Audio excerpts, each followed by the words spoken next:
जब आरोपी ताकतवर हो तो क्या इंसाफी शिकार बन जाता है? नमस्ते। आज हम इसी सवाल को सामने रखते हुए उन्नाव केस के उस चौंकाने वाले फैसले की गहराई में उतरेंगे जिसने पूरे देश के जस्टिस सिस्टम पर ही सवाल खड़े कर दिए हैं। ये मामला है फॉर्मर एमएलए कुलदीप सेंगर का और दिल्ली हाई कोर्ट के एक ऐसे ऑर्डर का जिसने सबको सोचने पर मजबूर कर दिया। तो खबर क्या है? खबर यह है कि दिल्ली हाई कोर्ट ने एक कन्विक्टेड रेपिस्ट कुलदीप सेंगर, जिसे उम्र कैद की सजा हुई थी, उसकी सजा को सस्पेंड कर दिया है। हाँ, आपने सही सुना। ये सिर्फ एक कोर्ट ऑर्डर नहीं है, ये एक ऐसा फैसला है जिसने देश भर में एक बहस छेड़ दी है। जरा सोचिए, एक आदमी जिसे एक नाबालिग के खिलाफ इतने घिनौने जुर्म का दोषी पाया गया, उसकी लाइफ सेंटेंस यानी उम्र कैद की सजा सस्पेंड हो जाती है। सबसे बड़ा सवाल दिमाग में एक ही आता है, आखिर ये हुआ तो हुआ कैसे? इस कैसे का जवाब ढूंढने के लिए हमें इस केस की जड़ तक जाना होगा। चलिए शुरू से समझते हैं कि पीड़िता की इंसाफ की लड़ाई कितनी लंबी और दर्दनाक रही है। ये टाइमलाइन आपको इस केस की भयानकता का अंदाजा देगी। जून 2017 में एक नाबालिग लड़की का रेप होता है और आरोपी है एक सिटिंग एमएलए। जब पुलिस कोई एक्शन नहीं लेती तो अप्रैल 2018 में वो लड़की सीएम हाउस के बाहर आत्मदाह की कोशिश करती है। इसके ठीक अगले ही दिन उसके पिता की पुलिस कस्टडी में संदिग्ध हालातों में मौत हो जाती है। पूरे देश में गुस्सा फैलने के बाद सीबीआई सेंगर को अरेस्ट करती है, लेकिन आजमाइश यहां खत्म नहीं होती। जुलाई 2019 में एक ट्रक से एक्सीडेंट होता है जिसमें पीड़िता बेहद गंभीर रूप से घायल हो जाती है और उसके 2 रिश्तेदार मारे जाते हैं। बहुत लंबी लड़ाई के बाद आखिरकार दिसंबर 2019 में दिल्ली की एक अदालत सेंगर को उम्र कैद की सजा सुनाती।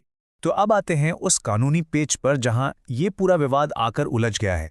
आखिर वो कौन सा एक लीगल पॉइंट है जिसने इस पूरे केस का रुख मोड़ दिया? ये समझना खास करके लॉ स्टूडेंट्स के लिए बेहद जरूरी है। ये पूरा मामला पॉक्सो एक्ट के सेक्शन 5 के अंदर आता है, जिसे कहते हैं एग्रेवेटेड पेनिट्रेटिव सेक्सुअल असॉल्ट। ये एक बहुत गंभीर अपराध है जिसकी सजा कम से कम 20 साल से लेकर उम्र कैद तक हो सकती है। ये सेक्शन तब लागू होता है जब अपराध करने वाला कोई person in a position of authority और ट्रस्ट हो, जैसे कि एक पब्लिक सर्वेंट। बस यही एक शब्द पब्लिक सर्वेंट इस पूरे केस की सबसे बड़ी गुत्थी बन गया है। तो देखिए, यहां पर कानून को देखने के 2 अलग अलग नजरिए हैं।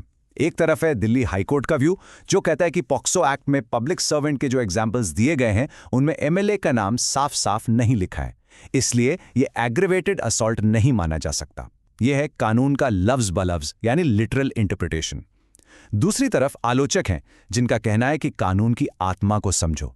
उनका तर्क है कि पब्लिक सर्वेंट तो सिर्फ एक एग्जाम्पल है, असली मकसद तो हर उस इंसान को इसके दायरे में लाना है जो पावर या ट्रस्ट की पोजीशन पर है, और एक एमएलए से बड़ा अथॉरिटी फिगर अपने एरिया में कौन हो सकता है। यह है पर्पसिव इंटरप्रिटेशन। और हाई कोर्ट के इस लिटरल व्यू पर लीगल कम्युनिटी में भी काफी नाराजगी है। सीनियर एडवोकेट दुष्यंत देव ने इसे कल्पना से भी परे गलत फैसला बताते हुए कहा कि जजेस ने एक्ट की स्कीम देखने तक की परवाह नहीं की। ये एक बेहद संकुचित सोच है। इससे आप अंदाजा लगा सकते हैं कि मामला कितना गंभीर है। चलिए इस लीगल डिबेट को एक बहुत ही आसान एग्जाम्पल से समझते हैं। मान लीजिए एक स्कूल का प्रिंसिपल किसी स्टूडेंट के साथ गलत हरकत करता है। अब कानून में प्रिंसिपल शब्द नहीं लिखा, लेकिन स्कूल इंचार्ज लिखा है, तो क्या हम प्रिंसिपल को इस टेक्निकलिटी पे छोड़ देंगे कि प्रिंसिपल लफ्ज तो लिखा ही नहीं था? या फिर हम कानून का असली मकसद समझेंगे जो कि बच्चों को हर उस इंसान से बचाना है जो अथॉरिटी में है? यही सवाल इस केस में भी उठ रहा है। तो जब अदालत ने ऐसी टेक्निकल इंटरप्रिटेशन दी तो इसका असर क्या हुआ? इसके बाद जो हुआ उसने पूरे देश को हिलाकर रख दिया। इस फैसले के ठीक बाद वो सर्वाइवर इंडिया गेट पर प्रोटेस्ट करने पहुंची और कहा कि सिंगर का बाहर आना हमारे लिए मौत का फरमान होगा। सिविल सोसाइटी और विमेंस राइट्स ग्रुप्स ने इसे न्याय का मजाक बताया। इतने प्रेशर के बाद सीबीआई ने ऐलान किया है कि वो इस ऑर्डर को सुप्रीम कोर्ट में चैलेंज करेगी। हाँ, ये जरूर याद रखें कि सिंगर फिलहाल जेल में ही है, क्योंकि वो पीड़िता के पिता की मौत के मामले में अपने 10 साल की सजा काट रहा। ओके, चलिए अब फटाफट 30 सेकंड के अंदर इस पूरे मामले के सबसे जरूरी पॉइंट्स को एक बार रिवाइज कर लेते हैं। Ready? Point number 1, high court ने सेंगर की सजा को सिर्फ सस्पेंड किया है, उसे बेगुनाह बरी नहीं किया है। अपील अभी चल रही है। पॉइंट नंबर 2, ये पूरा का पूरा केस एक टेक्निकल पॉइंट पर अटका है कि पॉक्सो एक्ट के तहत एमएलए पब्लिक सर्वेंट है या नहीं। पॉइंट नंबर 3, आलोचकों का साफ कहना है कि ये टेक्निकलिटी कानून की असली आत्मा के खिलाफ है, जिसका मकसद बच्चों को हर पावरफुल इंसान से सुरक्षा देना है। और चौथा पॉइंट, अब ये लड़ाई सीबीआई सुप्रीम कोर्ट में लड़ेगी।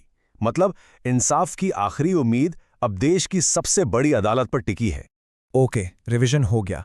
पर आई एम श्योर आपके दिमाग में अभी भी कुछ स्पेसिफिक सवाल घूम रहे होंगे। चलिए उन्हें भी एड्रेस करते हैं। सबसे पहला और सबसे कॉमन सवाल, क्या कुलदीप सेंगर अभी जेल से बाहर है? जवाब है बिल्कुल नहीं। रेप केस में उसकी उम्र कैद की सजा सस्पेंड हुई है, लेकिन वो पीड़िता के पिता की मौत के केस में अपनी दूसरी 10 साल की सजा अभी भी काट रहा है।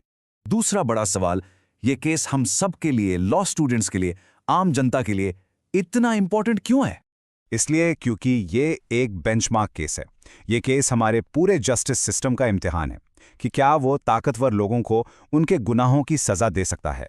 इसका जो भी आखिरी फैसला होगा वो जेंडर जस्टिस, पॉलिटिकल इन्फ्लुएंस और भारत में कानून की परिभाषा पर एक बहुत बड़ा संदेश देगा। तो अब सवाल हमारे सामने है, क्या इंसाफ ताकतवर के आगे झुक जाता है या कानून कमजोर के लिए ढाल बनकर खड़ा रहता है? इस सवाल का जवाब अब सुप्रीम कोर्ट का फैसला ही देगा। ऐसे ही इंफॉर्मेटिव वीडियोस देखने के लिए LLB स्टूडेंट अड्डा को फॉलो करें एंड सब्सक्राइब करें। If you want any new topic, comment below.